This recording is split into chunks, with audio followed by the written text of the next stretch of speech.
레위기 6장 8절에서 18절까지의 말씀을 우리 한 절씩 교독하겠습니다. 제가 먼저 8절을 읽겠습니다. 여호와께서 모세에게 말씀하여 이르시되 아론과 그의 자손에게 명령하여 이르라. 번제의 규례는 이러하니라. 번제물은 아침까지 제단 위에 있는 석쇠 위에 두고 제단의 불이 그 위에서 꺼지지 않게 할 것이요, 제사장은 세마포 긴 옷을 입고 세마포 속바지로 하체를 가리고 제단 위에서 불태운 번제의 재를 가져다가 제단 곁에 두고 그 옷을 벗고 다른 옷을 입고 그 재를 진영 바깥 정결한 곳으로 가져갈 것이요, 제단 위의 불은 항상 피워 꺼지지 않게 할지니 제사장은 아침마다 나무를 그 위에서 태우고 번제물을 그 위에 버려놓고 화목제의 기름을 그 위에서 불사를 지며 불은 끊임이 없이 제단 위에 피워 꺼지지 않게 할지니라. 소제의 규례는 이러하니라. 아론의 자손은 그것을 제단 앞 여호와 앞에 들이되 그 소재의 고운 가루 한 움큼과 기름과 소재물 위에 유향을 다 가져다가 기념물로 제단 위에서 불살라 여호와 앞에 향기로운 냄새가 되게 하고, 그 나머지는 아론과 그의 자손이 먹되 누룩을 넣지 말고 거룩한 곳 회막들에서 먹을지니라. 그것에 누룩을 넣어 굽지 말라. 이는 나의 화제물 중에서 내가 그들에게 주어 그들의 소득이 되게 하는 것이라. 속죄제와 속건제 같이 지극히 거룩한즉. 함께 읽겠습니다. 아론 자손의 남자는 모두 이를 먹을지니 이는 여호와의 화제물 중에서 대대로 그들의 영원한 소득이 됨이라. 이를 만지는 자마다 거룩하리라. 아멘. 할렐루야. 오늘도 말씀으로 찾아오시는 주님 만나기를 축복합니다. 지난 주일에 제가 도입에서 짧게 아재 개그를 하나 했더니 주중에 한 성도님이 저에게 카톡으로 아재 개그를 하나 보내오셨는데 한참 웃었습니다. 저 혼자서. 네 아재들만 웃을 수 있는 아재 개그 제가 소개할게요. 날아다니는 모기가 어느 날 아파서 병원에 갔답니다. 미래연합병원 아시죠?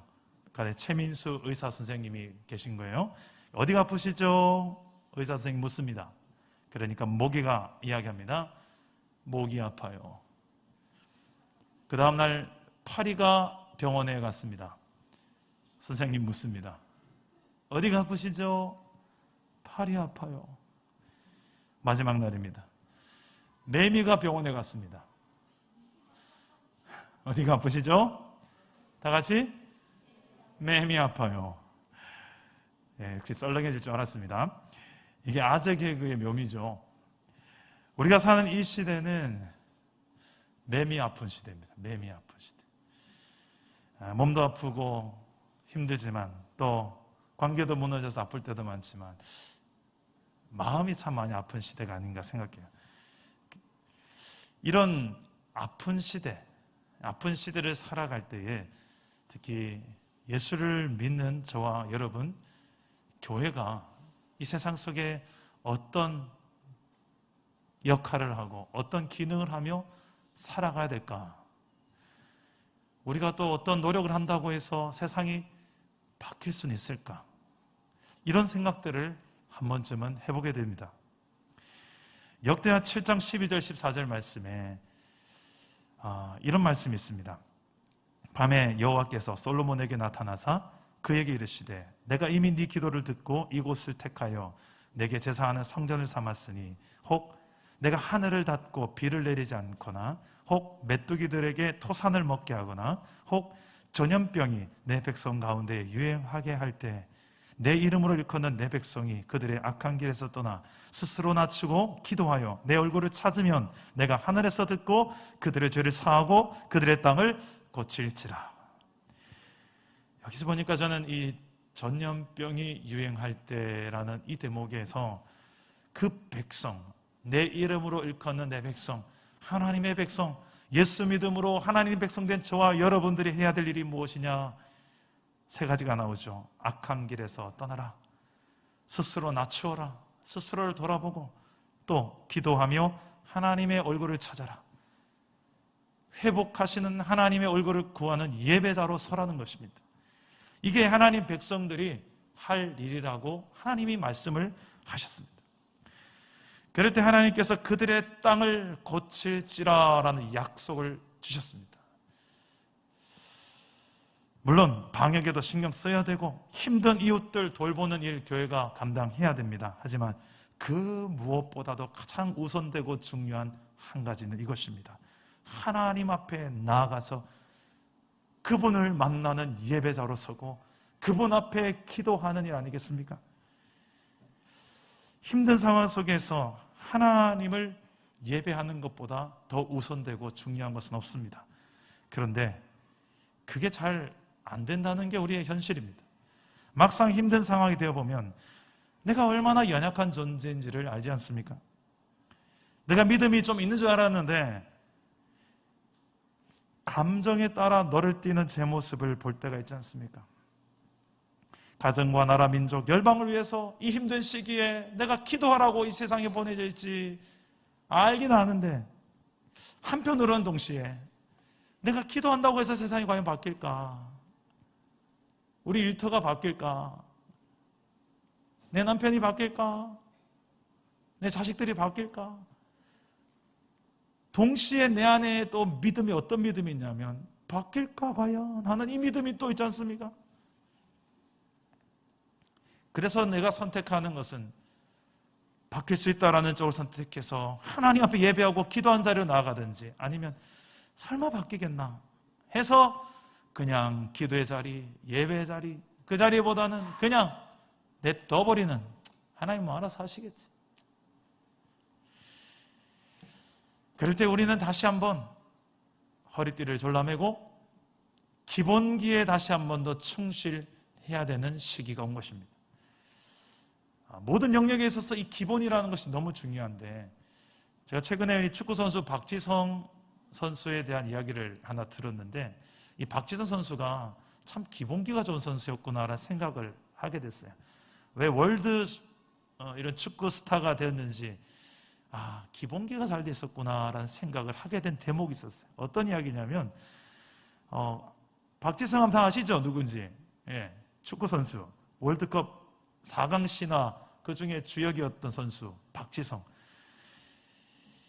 그가 처음에 이제 유럽 축구에 발디뎠던 네덜란드 PSV 아이트호벤 그 명문 축구 거기도 클럽이죠. 근데 거기 스카우트 됐습니다. 근데 처음 유럽에서 적응한 동안에 동양인으로서 아주 힘들었답니다. 인종차별도 있고. 그래서 박지성이 경기 중에 만약에 공이 와서 공을 딱 잡으면 와 이게 아니라 우 하는 소리가 같은 편인데 응원이 아니라 야유가 쏟아졌대요.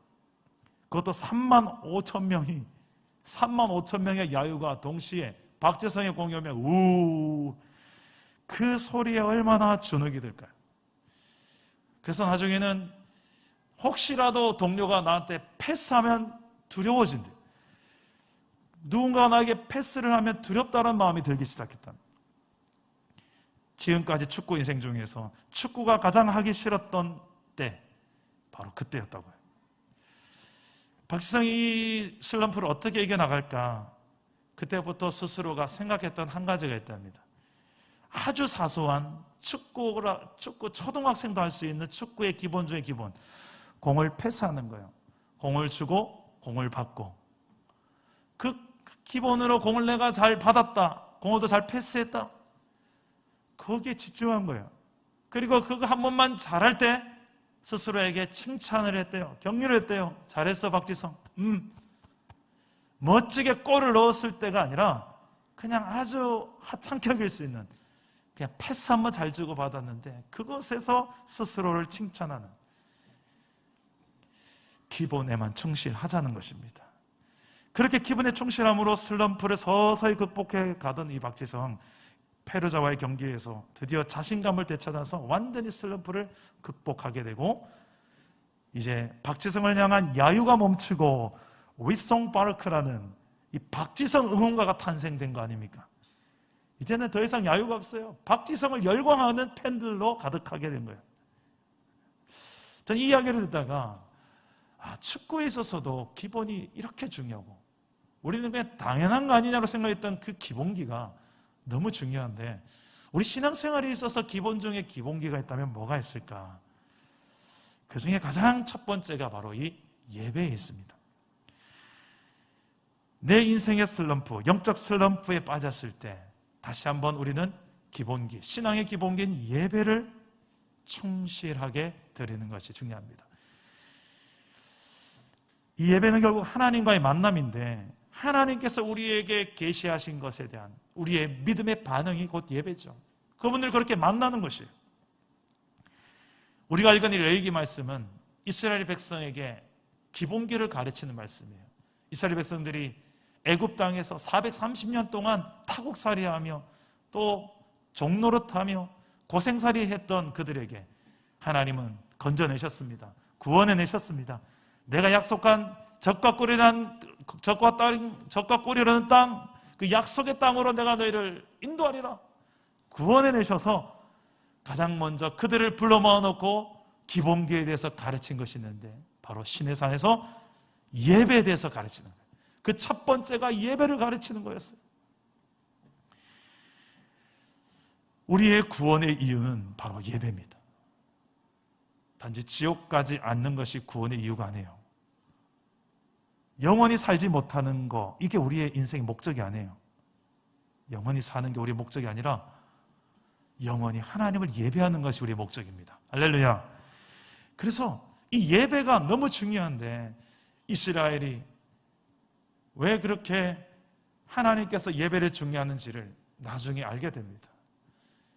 그들이 가게 될 땅, 젖과 꿀이 흐르는 땅, 그 가나안 땅에 가보니 하나님을 예배하는 것이 아니라 오만 잡신을 다 예배하는 거예요.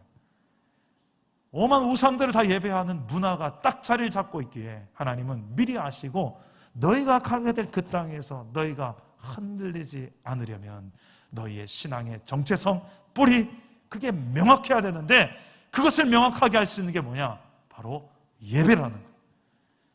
그것도 제사로 5가지 종류의 제사를 레위기서에서 말씀합니다.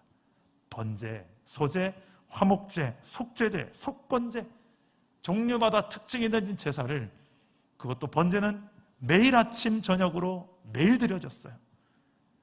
그리고 이 제사는 다양하게 각각의 제목을 가지고 하나님 앞에 나와서 이스라엘 온 백성이 하나님 앞에 드렸던 예배였습니다. 이것을 하나님께서는 레위기서에 제정해 두셔서 이스라엘 백성들이 이 기본기를 잘 충실하게 다지기를 원하셨습니다. 오늘 우리 살펴보는 이 레위기 말씀을 통해서 하나님께서 정말 원하시는 예배가 무엇일까? 그냥 내가 드리고 싶은 예배 말고요, 하나님 편에 있어서 하나님이 원하신 예배가 무엇일까? 그건 하나님이 주신 예배 교과서를 보면 하나님이 원하신 예배가 뭔지 알겠죠? 그래서 오늘 우리가 이 예배 관련된 하나님이 찾으시는 예배자, 이 코로나 시대에 정말 예배가 무너져 있는 이 시대에 예배가 중요한지 알면서도 여전히 예배는 무너진 이 시대에 하나님께서 어떤 한 사람의 예배자를 찾고 계신가? 오늘 그 한 사람이 저와 여러분이 될 수 있기를 주 예수의 이름으로 축복합니다. 3가지를 말씀하겠습니다. 하나는 따라서 해봅시다. 하나님 찾으신 예배자는 따라서 합시다. 성실한 예배자. 8절과 9절 말씀을 우리 다 같이 한번 읽어봅시다. 시작. 여호와께서 모세에게 말씀하여 이르시되 아론과 그의 자손에게 명령하여 이르라. 번제의 규례는 이러하니라. 번제물은 아침까지 제단 위에 있는 석쇠 위에 두고 제단의 불이 그 위에서 꺼지지 않게 할 것이요. 자, 레위기서 말씀 1장부터 오늘 말씀 바로 직전까지 1장부터 6장 7절까지의 말씀은 5대 제사에 대한 설명을 합니다.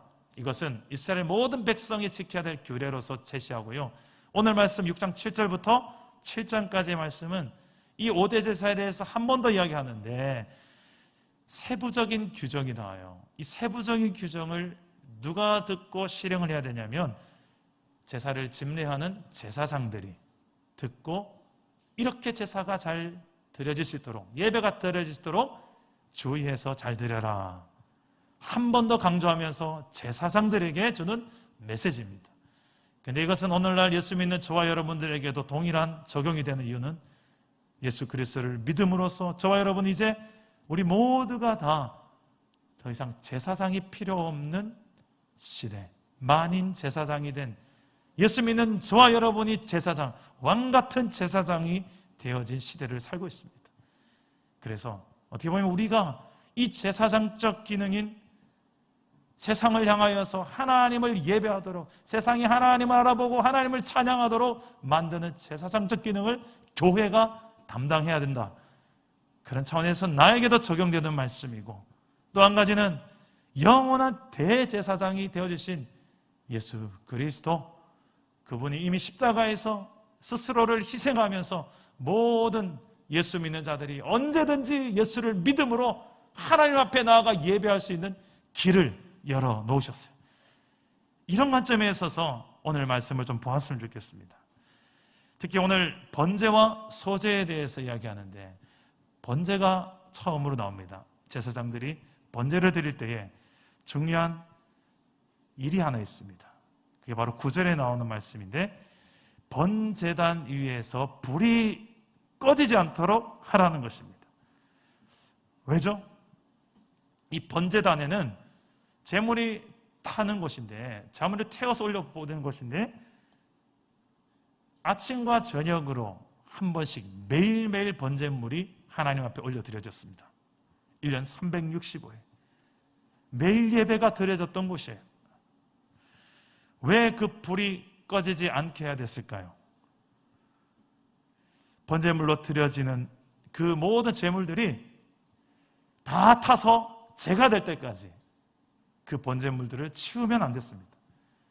온전히 다 태워서 드리기 위해서 불은 꺼지면 안 됐습니다. 번제의 의미의 가장 중요한 의미는 전부를 드린다는 거예요. 하나님이 내 인생의 전부입니다. 이게 모든 예배의 기본이에요. 우리의 예배가 첫 고백이, 이 고백이 드려지면 돼요. 하나님이 내 인생 전부입니다. 솔직히 이게 잘 안 되죠. 하나님이 내 인생의 아주 저 한쪽 부분에 이 정도 위치지 어떻게 내 인생의 전부라고 함부로 여러분 말할 수 있겠습니까? 여러분, 내가 어떻게 사는지 나도 알고, 내 배우자도 알고, 내 새끼들도 알고, 하나님 당연히 아실 거고. 예. 쉽지 않은 고백이에요. 하나님 내 인생 전부라고 말한다는 게. 그런데 하나님은 그 예배를 원하신다는 거예요. 그래서 번제의 규정을 불을 끄지 마라. 왜? 이 전부를 다 태울 때까지, 그 제물이 다 탈 때까지 불이 있어야 되니까. 그리고 또 한 가지는 언제라도 예배자들이 나와서 하나님 앞에 예배하게 하기 위해서. Every time.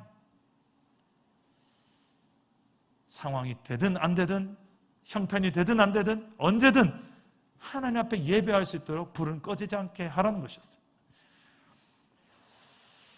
그렇게 하기 위해서 우리의 영원한 대제사장이 되어주신 예수님이 십자가에 죽어주신 거예요.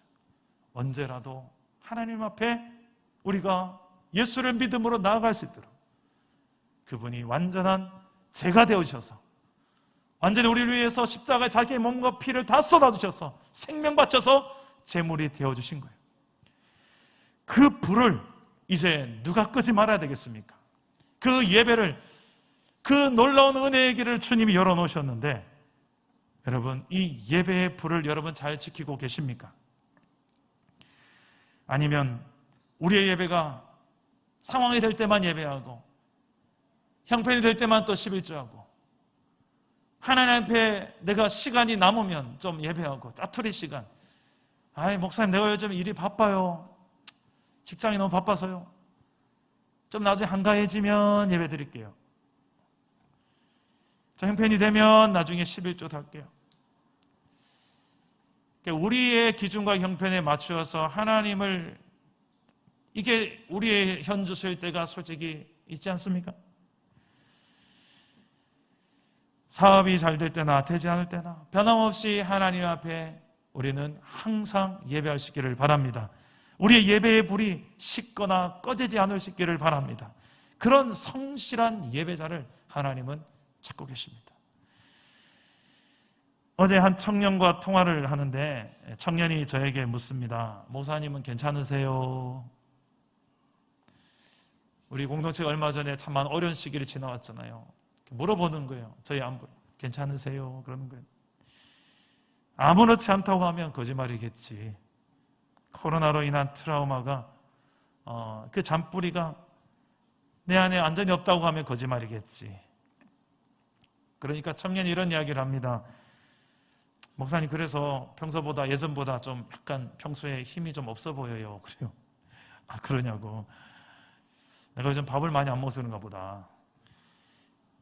근데 목사님, 설교하실 때는 목사님 다시 예전 모습 살아나는 것 같아요. 그래요. 가만히 생각해 보니까 그런 것 같아요. 이 예배, 제가 사역을 섬기는 이 자리만큼은 변함이 없는 것 같아요. 왜 그럴까 생각해 봤어요. 제 믿음이 좋아서, 이근준 목사가 뭐 대단해서 전혀 아닌 것 같아요. 오히려 이 자리가 저를 살리는 것 같아요. 사명의 자리에 성실하게 그 자리를 지키다 보니 나는 설교하고 찬양하고 예배하는 그 자리가 하나님을 위해서라고 말하지만 솔직히 그 자리에 있으니까 내가 사는 것 같다고. 그 청년이 그런 이야기 했어요. 여러분들은 어떻습니까? 여러분들의 예배는 얼마나 성실하게 지켜지고 있습니까? 불이 꺼지지 않도록 제사장들은 밤에도 불침번을 서가면서 이스라엘 공동체의 예배불이 꺼지지 않기 위해서 제단의 불을 지켜내야 됐습니다. 예전에 여러분 우리 신앙의 선배님들은 교회에서 참 많이 철야도 했어요. 네. 그래서 저 옛날에 장의자가 있어가지고 참 그죠. 또 하나의 교회용 침대죠.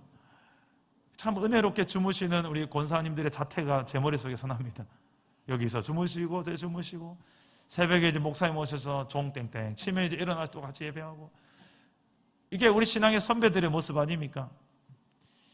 그래서 우리 사랑담은 교회도 좀 장의자를 한 2개는 갖다 놓으려고 했었는데 그게 좀 아쉽습니다. 이게 잘 주무시기가 힘든 것 같아요. 그래서인지 정말 철야하는 우리 성도들을 아직 참 찾기가 힘들어요. 제가 아내한테도 이야기했어요. 여보, 나도 좀 철야를 좀 해볼까 싶어. 왜 그걸 하려고 하냐고 그래. 그냥 설교 준비하다가 예배의 불이 좀 꺼지지 않았으면 좋겠다. 이게 하나님 마음인 것 같아서 이 힘든 시기에 그래 나라도 좀 어떻게 뭐 내가 할 수 있는 게 뭐가 있을까? 그래 여기서 찾아 그냥 한번 그렇게 한 번씩 자다 보면 그 기도가 좀 더 많이 더 늘어나겠고 하나님과 좀 더 하나님 얼굴을 좀 더 내가 구하지 않을까 하는 마음에서. 근데 제가 이렇게 오늘 말씀 준비하다가 한 말씀이 떠올랐는데 하나님께서 어떻게 성실하신 하나님인지, 내가 성실한 것 이전에 하나님이 성실하심을 노래하는 장면이 있었어요. 이사야서 25장 1절 말씀에 이런 말씀이 있습니다. 여호와여 주는 나의 하나님이시라. 내가 주를 높이고 주의 이름을 찬송하오리니 주는 기사를 옛적에 정하신 뜻대로 성실함과 진실함으로 행하셨습니다.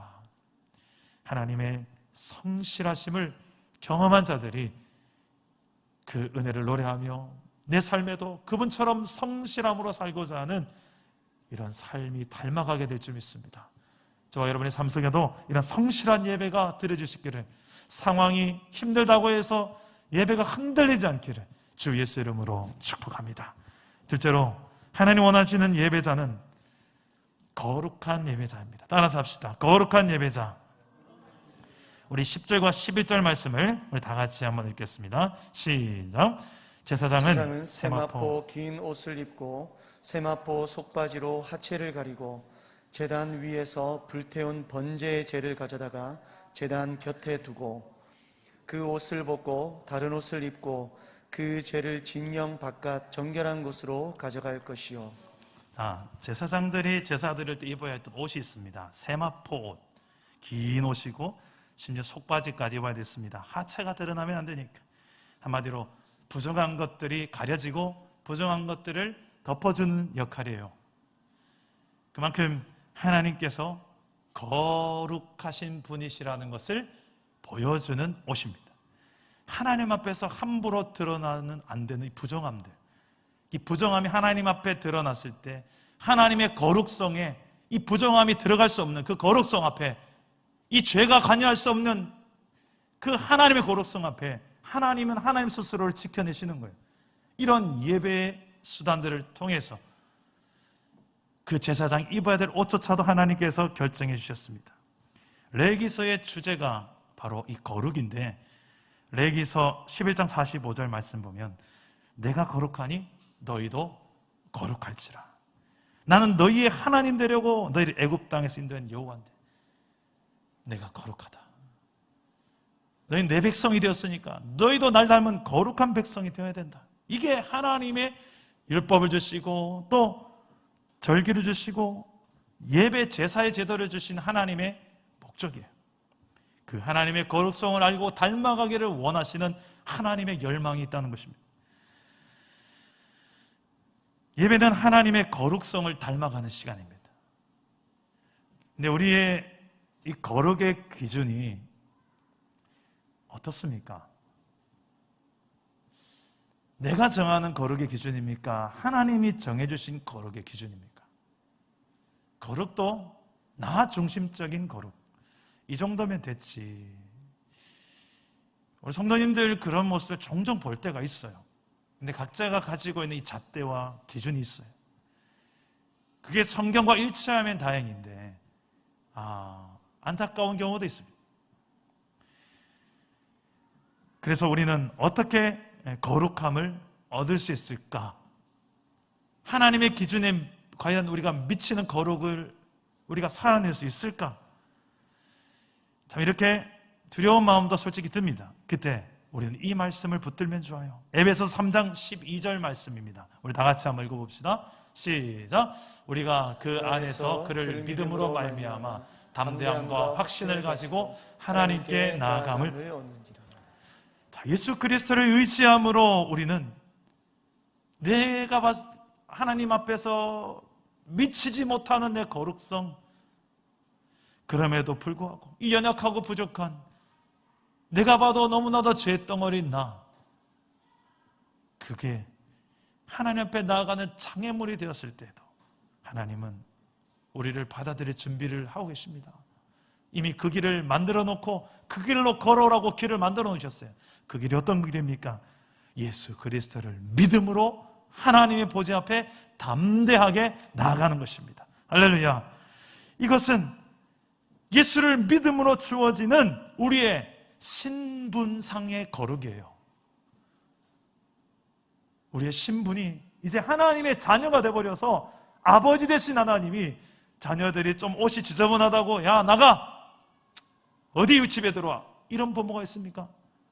좀 지저분하고 다치고 찢기고 이래 와도 야 일로 와라, 씻자, 목욕탕 가자, 옷 벗어, 씻겨서 집에 데려오는 게 부모 아닙니까?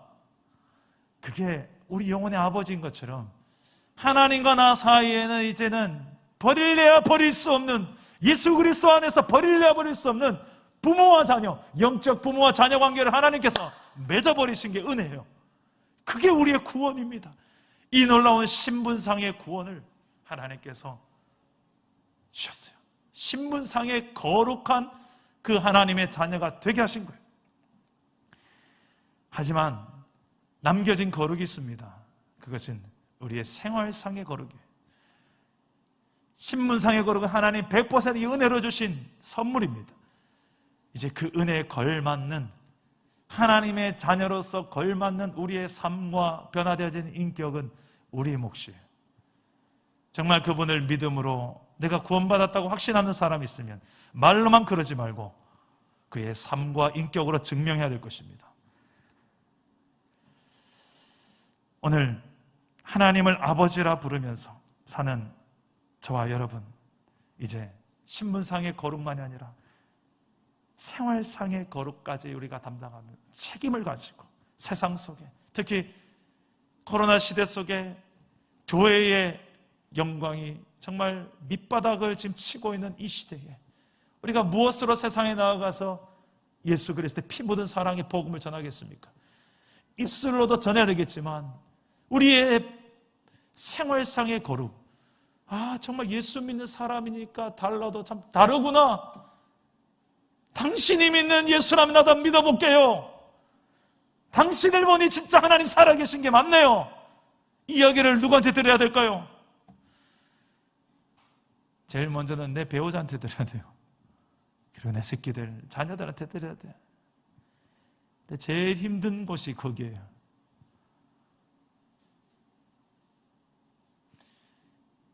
이번 한 주 동안에 왜 우리가 또 셀 모임하고 가정 예배하고 이 주일 예배 한 번으로 그냥 총 쳐버리면 얼마나 시원하겠습니까? 근데 왜 그렇게 자꾸 번거롭게 새벽 예배하고 금요일하고 가정 예배, 큐티하라고 왜 그럴까요?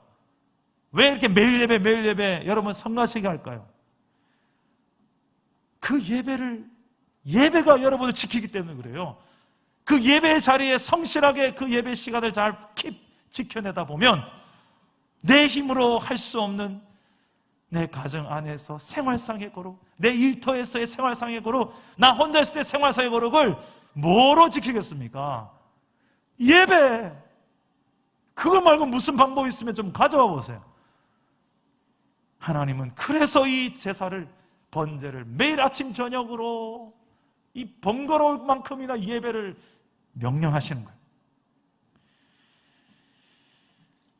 오늘 우리 한 주간 동안에 하나님의 눈을 의식하며 그분이 원하시는 거룩한 옷, 예수 그리스도를 믿음으로 주어진 이 의의 세마포옷을 입고 또한 신분상의 거룩만이 아니라 생활상의 거룩한 옷을 입고 하나님이 찾으신 예배자의 삶을 살아내는 저와 여러분들 되시기를 축복합니다.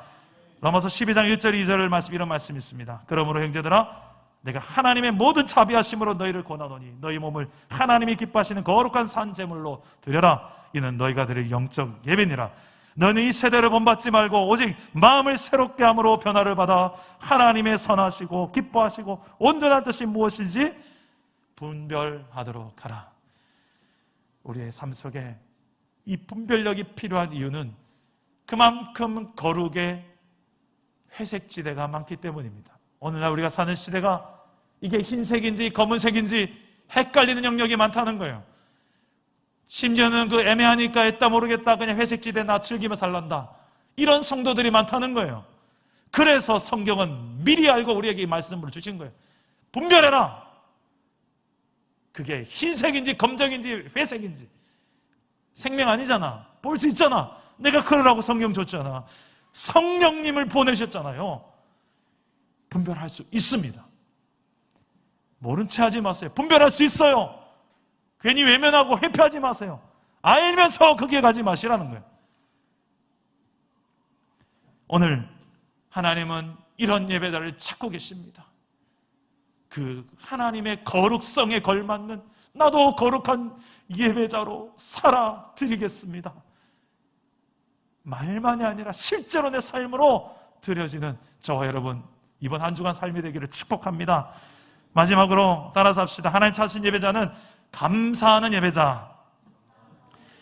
자, 우리 14절 말씀을 함께 읽어봅시다. 시작. 소재의 규례는 이러하니라. 아론의 자손은 이것을 제단 앞 여호와 앞에 드리되. 자, 소재의 예배를 제사장에게 이야기할 때 어디에 드리라고 합니까? 하나님 앞에 드려라. 하나님 앞에. 이 소제는 어떤 제사입니까? 곡식을 드리는 제사예요. 피 없는 제사예요.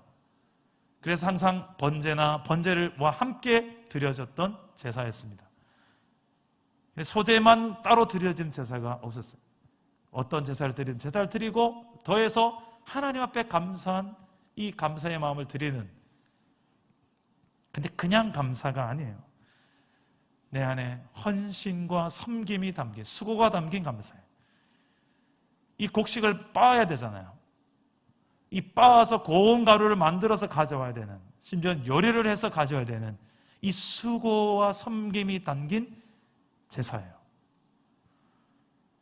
근데 이 수고를 하면서 아이고 힘들어 죽겠네, 아이고 막 이렇게 짜증이 섬긴 수고가 아니라 하나님께서 내가 내 입에서 감사가 흘러나올 수 있었던 이유, 그분이 먼저 내게 베푸신 은혜, 그 은혜에 대해서 내가 입술만 감사한 것이 아니라 내가 빠으면서 하나님 감사해요, 이 마음을 담는 과정. 그래서 하나님은 곡식을 그냥 가져오지 말고 빻아서 가져오라고 하시는 거예요. 여러분, 우리의 예배 가운데서 이런 헌신의 수고가 담긴 감사가 있습니까? 하나님 내게 주신 그 은혜 때문에 봉사하고 그 봉사가 내 안에 감사가 담긴 봉사입니까? 아니면 마지못해서 봉사하고 눈치 보니까 봉사하고 이러다가 내가 장로 달아야 되니까 뭐 권사해야 되니까 내가 봉사 그런 분 없기를 바라지만 그래서 봉사하고 정말 하나님의 그 은혜에 대한 내 감사의 반응으로서 봉사와 헌신이 아닐 때는 어땠습니까? 여러분 경험이 있지 않습니까? 힘들잖아요. 마지못해서 내가 이거 해준다 막 목사님 불쌍해서 해준다 막 참 교회 불쌍해서 해준다 막 내가 해준다 이래. 하나님 내가 해줄게요 그냥 막. 그런 성도들 대부분이 10중 8구 시험에 들 확률이 높습니다. 봉사에 상응하는 인정과 사랑이 내게 딱 돌아오면 되는데 항상 그게 돌아오진 않거든요. 그때 마귀가 변함없이 쓱 내 마음속에 주장합니다. 내가 얼마나 우리 교회를 위해서 분립개척 멤버로 왔고 내가 얼마나 우리 교회에서 봉사를 했고 이제 이런 마음들이 자꾸 이렇게 섭섭하기로 목사님은 분립개척 멤버에 대한 고마움도 없어. 별의별 마음이 다 주장될 수 있어요. 근데 저를 보지 마세요. 저는 솔직히 분립개척 멤버, 안 분립개척 멤버 별로 중요하지 않습니다. 똑같은 고마운 사람들이고 똑같은 동역자예요. 그거 구분되는 거 원하세요? 그게 구분되면 행복할 것 같으세요, 여러분들이? 별의별 게 다 섭섭해져요. 왜? 하나님의 그 은혜에 대한 내 마땅한 봉사가 담긴 소재, 그 헌신이 아닐 경우에는 끊임없이 내 마음이 불행한 봉사자로, 불행한 헌신자로, 불행한 직분자로 전락하고 말 수밖에 없다는 거예요. 그래서 하나님은 또 한 번 이 예배를 강조하는데, 우리가 그 예배를 드릴 때 하나님의 일을 내가 열심히 하는 것을 내 신앙의 가장 우선순위에 두기 시작하면 주객이 전도됩니다. 하나님에 대한 예배를 먼저 하지 않고, 그러니까 하나님께 헌신되지 못한 예배자가 하나님의 일에 헌신하려고 하면 이게 주객이 전도된 거예요. 하나님의 일에 먼저가 아니고요, 하나님께 은혜 베푸신, 날 구원하신 그분께 하나님 당신 나의 전부이십니다, 이게 내 삶의 신앙의 베이스가 될 때, 내 번제가 아침 저녁으로 고백되어질 때, 아침에 눈 뜨고 밤에 잠들 때 하나님 당신 나의 전부입니다, 그러기에 당신 충분하십니다, 예수 그리스도의 피 묻은 십자가가 나를 위한 것이라고 믿어지기에 하나님 당신은 나의 전부이기에 충분하십니다, 이 고백이 아침 저녁으로 드려지는, 그리고 그 예배, 하나님이 나의 예배 대상으로 딱 당신 나의 전부입니다, 이것이 되었을 때 하나님의 모든 일들이 의미가 있는 거예요.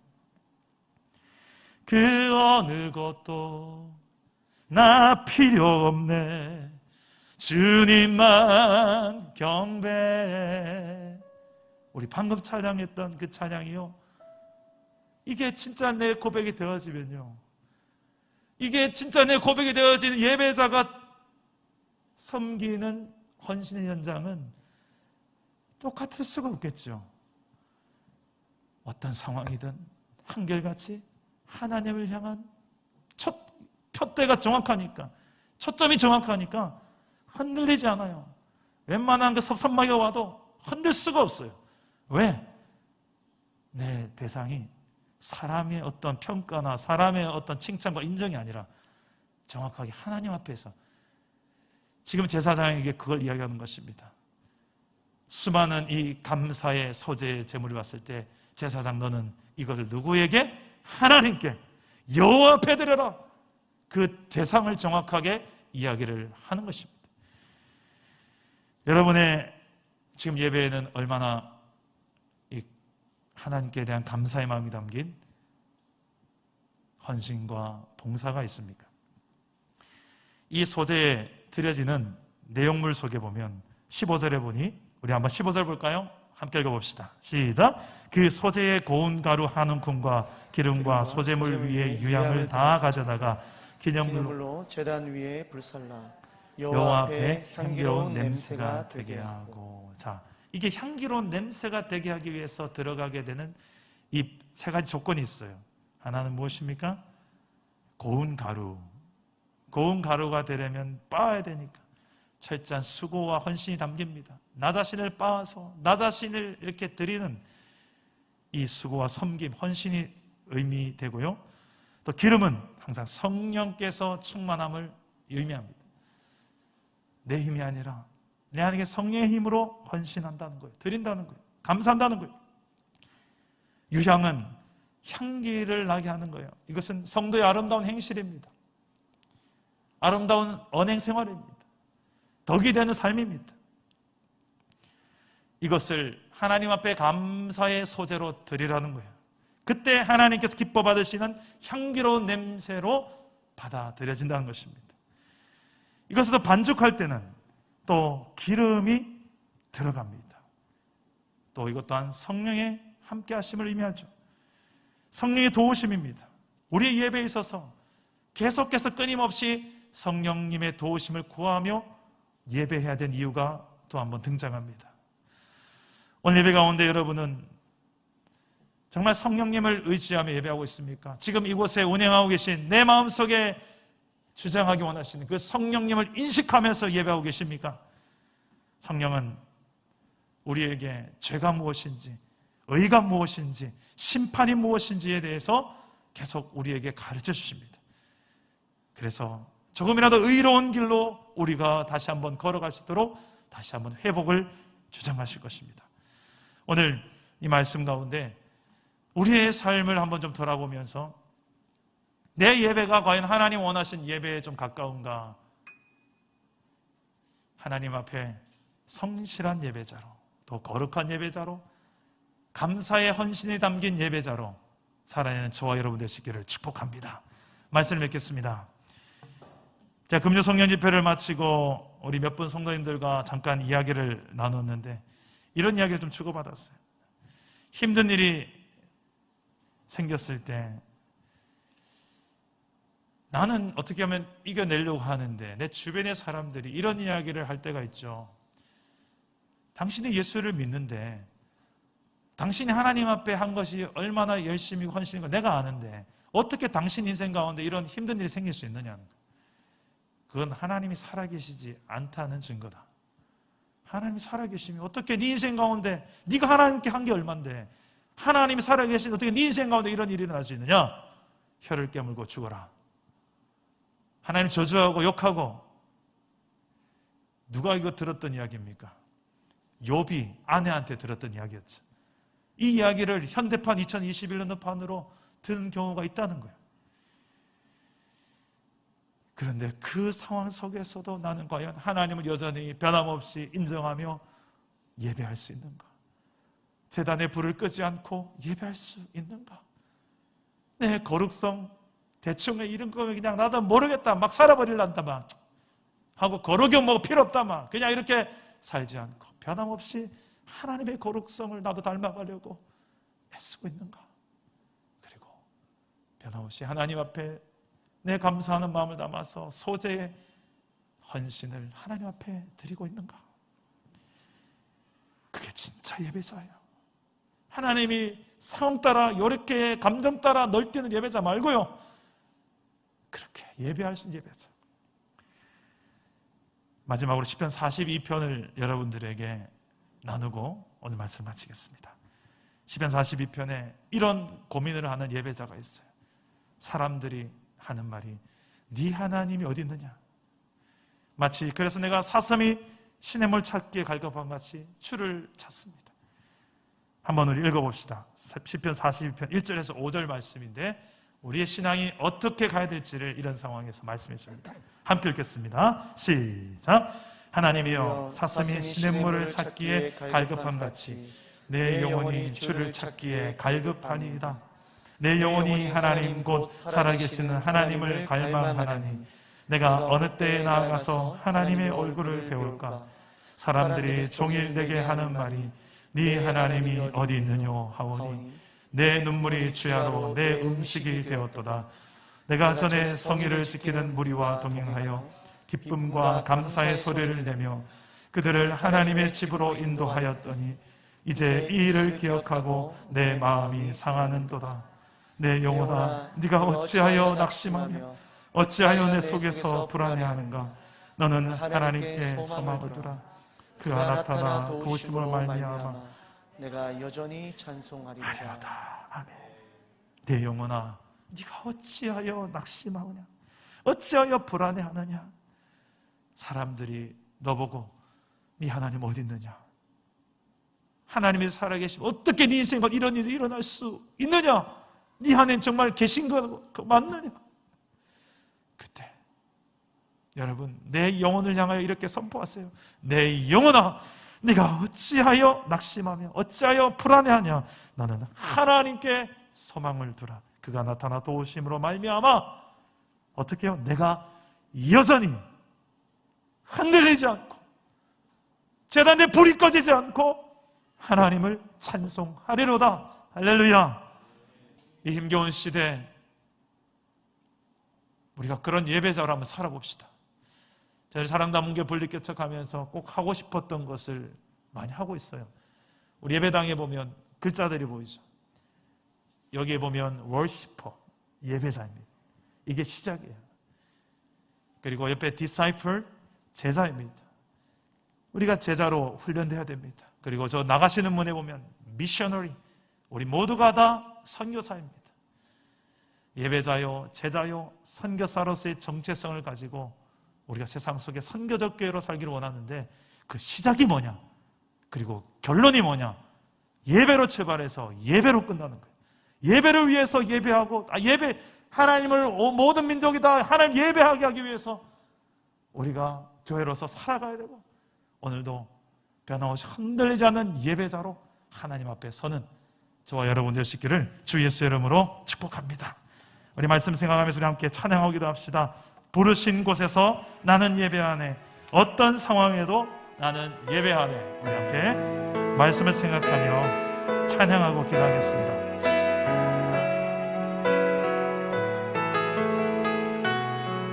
따스한 성령님 마음으로 봅니다. 따스한 성령님 마음으로 보내 내 몸을 감싸며 주어지는 평안함 만족함을 느끼네. 따스한 성령님 마음으로 보내 마음으로 보내 내 몸을 감싸며 주어지는 평안함 만족함을 부르신 곳에서 나는 예배하네. 어떤 상황에도 나는 예배하네. 부르신 곳에서 나는 예배하네.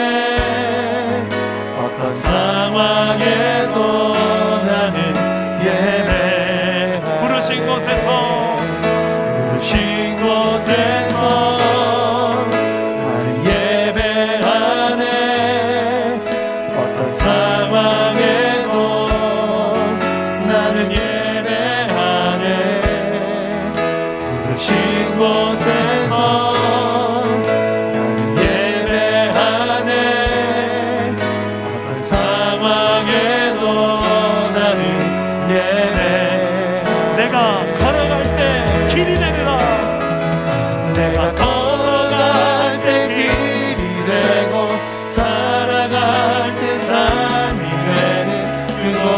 그곳에서 예배하네. 내가 걸어갈 때 길이 되고 살아갈 때 삶이 되는 그곳에서 예배하네. 한 번 더. 내가 걸어갈 때 길이 되게 하시는 주여. 내가 걸어갈 때 길이 되고 살아갈 때 삶이 되는 그곳에서 예배하네. 내가 걸어갈 때 길이 되고 살아갈 때 삶이 되는 그곳에서 예배 부르신 그곳에서 부르신 곳에서 나는 예배하네. 어떤 상황에도 나는 예배하네. 부르신 곳에서 나는 예배하네. 어떤 상황에도 나는 예배. 어떤 상황에도 어떤 상황에도 나는 예배하네. 기도합시다. 오늘 말씀을 붙들고 기도합시다. 어떤 상황에도 제단의 불이 꺼지지 않는 예배자가 되게 하옵소서. 그런 성실한 예배자로, 하나님의 성실하심을 닮은 성실한 예배자로 내게 맡겨진 모든 주어진 상황 속에 사명 앞에, 가정과 일터에서, 교회에서 성실함으로 하나님 앞에 드려지는 삶의 예배자가 되게 하옵소서. 그리고 하나님의 기준, 그 거룩한 삶의 예배자, 하나님 신분상의 거룩만이 아닌 내 생활상의 거룩도 신분에 걸맞는 거룩이 이루어지시도록 성령이여 도와달라 기도합시다. 내 감사가, 하나님의 은혜로 말미암는 감사가 내 헌신과 수고로 드려지는 예배자가 되게 하여 주옵소서. 어떤 상황에도 내 이 중심이 흔들리지 않도록, 하나님을 향한 이 초점이 흔들리지 않도록 온전히 하나님께만 드려지는 예배자로 살아내게 하여 주옵소서. 우리 한번 마음을 담아서 주님 앞에 우리 자신의 헌신을 드리며 다짐을 드리면서 기도하며 주 앞으로 나아갑시다. 기도합니다. 내 아버지 하나님, 우리가 이런 예배자가 되기를 소망합니다. 성실한 예배자가 되게 하옵소서. 거룩한 예배자가 되게 하여 주옵소서. 은혜에 감사하는 예배자가 되게 하옵소서. 우리의 헌신과 우리의 수고가 하나님으로, 하나님의 은혜로 말미암은 것임을 알게 하시고, 아버지여, 나는 할 일을 한 것뿐입니다. 나는 주님 앞에 할 일을 한 것뿐입니다. 주여, 이것이 우리의 고백이 되게 하옵소서. 이것이 주를 향한 나의 고백이 되게 하옵소서. 내가 수많은 사도들보다 더 많이 수고하였으나 내가 한 것이 아니요, 이것이 하나님의 은혜로다. 바울의 고백이 나의 고백이 되게 하시고, 하나님, 나의 출발이 그리스도의 은혜로 말미암아 이 놀라운 구원에 내리셨고, 하나님을 알게 하셨고, 하나님을 예배하게 하셨는데 이것이 나의 모든 것 되게 하시고, 아버지여, 하나님을 더 깊이 사랑하는 예배자 되게 하시고, 세상을 향한 우리의 마음, 하나님을 향한 이 마음으로 살아가게 하옵소서. 주여, 주여, 우리의 삶의 초점이 하나님이 되게 하여 주옵소서. 이 초점이 흔들리지 않게 하여 주옵소서. 내 아버지여, 마음이 시험되지 않도록 우리 성도들의 마음을 지켜주시옵소서. 주여, 주여, 주님이 하십니다. 주님이 하십니다. 내 아버지여, 우리 공동체를 이끌어 주옵소서. 주님이 기뻐하시는 예배자로, 향기로운 냄새가 나는 예배자로 우리가 드려지기를 원합니다. 우리의 전부가 되어주시고, 매일의 삶에, 매일 예배에 우리가 하나님을 만나게 하시고, 매일 사랑하게 하시고, 매일은 주를 위해서 감사의 소재를 드리는 그런 하나님의 예배자들 되게 하옵소서. 주여, 주여, 나의 고백, 나의 믿음을 받아 주옵소서. 나의 예배가 하나님께만 영광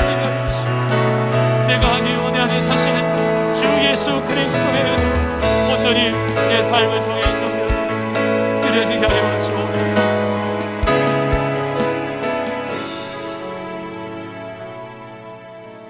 오늘도 우리에게 귀한 예배를 가르쳐 주신 하나님, 하나님 찾으시고 원하시는 예배자 우리가 되기를 소망합니다.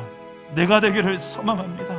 아버지, 하나님은 지금도 변함없이 제단의 불이 꺼지지 않기를 원하고 계시며 그 불을 지키는 제사장의 역할을 우리가 감당하기 원하고, 또한 이미 우리를 위해서 영원한 대제사장 되어주신 예수께서 십자가에서 우리를 위해서 피 흘려 죽어주심으로 언제라도 하나님 앞에 나아갈 수 있는 그런 예배의 길을 열어주셨다는 것, 아버지, 그 대제사장을 날마다 의지하며 모든 상황 속에 나의 모든 것 대신 주 예수 그리스도를 고백하는 성실한 예배자가 되게 하여 주옵소서.